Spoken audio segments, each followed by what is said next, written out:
I'm Rick Mattock. I'm the CTO and EVP of Operations at Reflect Systems. We're a one-stop shop, starting with our software for digital signage for large enterprises. So we attack the industry from a rich media backbone position. So in Reflect, with Reflect software and with our partners, our hardware partners and our installation partners, we provide a backbone for rich media for thousands of sites for companies like Verizon Wireless, Best Buy, GameStop, and Target. So we're in 14,000 sites. We're running 40,000 channels that are driving over 300,000 screens. Some 500 million people a month see displays that are running Reflect software. No, we're the backbone. We work together with our partners. We offer our product in two ways. We sell the product outright, an on-premise product where our customers buy the software from it. We train them and they run the software for it. Some of our customers do that. And we also do a hosted version of the product where we run the system for people. The Digital Signage Expo is great for a number of reasons. It brings all the different components together, from the screen manufacturers to the media player manufacturers to the mounts to the installers to the content guys. So one thing a little tricky about digital signage is how many pieces people have to bring together to get it all to work. And I think having everything in one place is a real benefit for the customers who are trying to get their heads around this. Digital signage has been kind of, had different starts and stops. I've been in the industry for 13 years, and at first people would put, I call it TVs on a stick, and they would have different kinds of loops of content playing, but not really, it added something to the stores, but it wasn't really integrated into their marketing.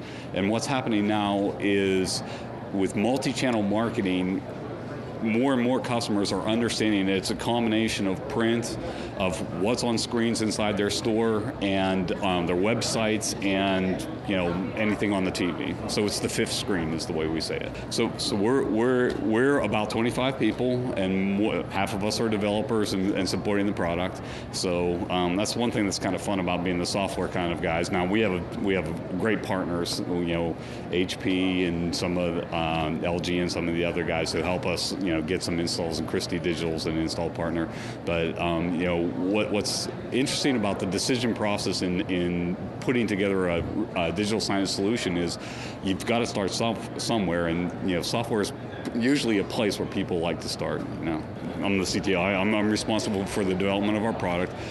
What's happening that's really interesting is the whole digital media explosion, the whole YouTube explosion, all of the user-generated content. So all the movement towards laptops and towards iPads and things like that. So for development reasons, we're getting to draw on it's a great business application. So it's creative, but you have to have some really low-level knowledge of how to do digital media, how to do send big files over small pipes across thousands of networks and things like that. So we kind of pick and choose from network engineers to application engineers to front-end engineers, GUI engineers. So a lot of the investment in the web is pretty stable now.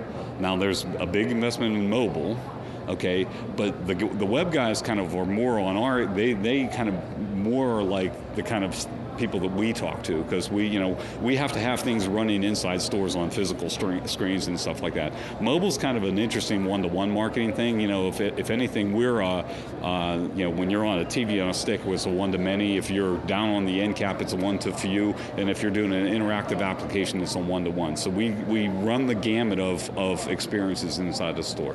One of the things that is still interesting is exactly how different customers are solving the content, feeding the beast problem.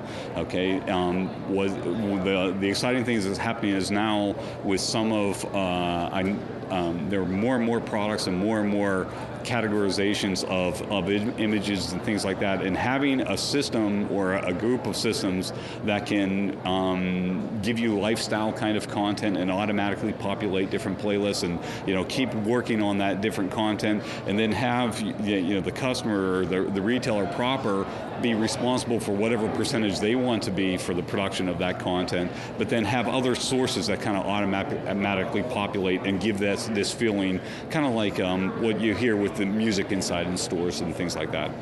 That's pretty exciting for us. The other thing is just to get the interactive tablets, to have video to help customers buy and to help employees do their job better. So down to the micro things. The title of my topic is, "Oh no, they approved the digital signage project." So what I've had that said to me a few times this last few months. What's been happening in digital signage is any retailer that you can name has thought about it. Okay, and like I say, with all this, investment dollars were going different places, but recently we've had a number of people, call us back and say, actually, we're going to do it this time. So my topic and the main goal of my topic is to help people through the kind of big things that you have to get right, so that you don't go down a certain path and have to restart. And that's the worst thing that used to happen in digital signage, is without clear understanding of what the sponsors, the executive sponsors are looking for, you could make a decision, get hardware that would limit to what you could do in the future and those kind of things. So that's what I'm trying to do is, in a 20-minute session, help people understand the big things that they have to get down. Yeah, and very interesting, and that's exactly what we're talking about. I've been saying that about bringing everybody together. It is kind of fun because I think the market still, and they should, the big spend in this is in the hardware. Okay, so they don't want to make a bad decision on the hardware, and honestly, the software is kind of one of those things. Well, yeah, we'll get around to that, right? Obviously, in a certain kind of a parochial way, I think that's upside down. Because you can actually have software that can't do certain things if you're not careful. So, but yeah, the disjointed RFP process has been some. I think it's going to be a while. I think customers are just a little bit wary of single sourcing these kind of things. We're hoping today's good too, but yeah, we had some real good visits yesterday, and we had some meetings set up ahead of time. And it's been a good session for us. Yeah. Hi, I'm Rick from Reflect Systems. I'm the CTO. Sign up, sign on. It's all here at DSE.